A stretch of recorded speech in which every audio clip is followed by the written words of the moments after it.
Est-ce que l'on peut chiffrer l'impact des attaques à Bruxelles sur l'activité touristique? On a reçu un dernier update par rapport à l'ensemble des capitales européennes suite aux attaques qu'il y a eu à Bruxelles.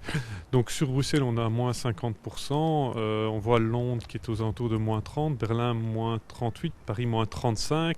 Donc on voit que tout le monde finalement est touché suite aux attaques. C'est la baisse de fréquentation hôtelière essentiellement qui est mesurée par ce baromètre. Mais nous, bien sûr, on a le double impact parce qu'on a les attaques, mais on a aussi l'aéroport qui rouvre qu'aujourd'hui avec 30% de son activité. Donc on a un double impact. Les gens ont difficile à arriver, mais avec les moyens de transport en train sont assez faciles. Mais les gens qui viennent de loin ne savent pas atterrir actuellement à Bruxelles. Que représente l'activité touristique pour la ville de Bruxelles? Le tourisme dans sa globalité, sur Bruxelles uniquement, c'est 50 000 emplois, c'est près de 10% du PIB, donc c'est beaucoup.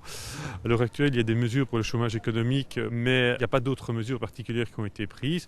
Les fédérations sont en négociation avec les différents gouvernements pour justement permettre de voir comment passer ce cap, parce que le cap va être difficile. Est-ce que vous êtes inquiet pour l'activité touristique à court terme pour Bruxelles?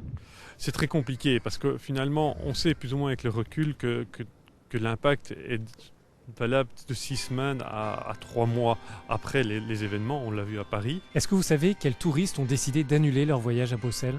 Pour l'instant, c'est trop dur à dire parce qu'on ne sait pas identifier quels sont ceux qui ont décidé d'annuler à cause de l'aéroport et quels sont ceux qui ont décidé d'annuler pour les attentats. Donc c'est ça. On ne sait pas encore mesurer vraiment l'impact, il faut encore attendre une semaine. Maintenant, l'aéroport reprend ses activités, donc on va pouvoir mesurer la semaine prochaine le réel impact qu'il y aura eu en termes d'image des attentats sur Bruxelles. Vous aviez lancé une initiative au mois de novembre, Call Brussels. Les citoyens pouvaient répondre à des questions par téléphone. Est-ce que vous allez lancer une autre initiative du même genre? Mais en tout cas, on avait voulu par cette vidéo donner la parole aux citoyens, aux touristes qui étaient présents à Bruxelles pour expliquer quelle était la situation à Bruxelles. Je pense qu'on va en tout cas, on n'a pas encore décidé, mais on veut continuer à se faire le relais des citoyens bruxellois parce que je pense qu'ils ont montré aussi une certaine résistance par rapport à ce qui se passait et on veut surtout continuer à leur donner la parole dans nos communications futures parce que finalement, ce qui fait aussi une attractivité d'une ville, c'est aussi les personnes qui y habitent.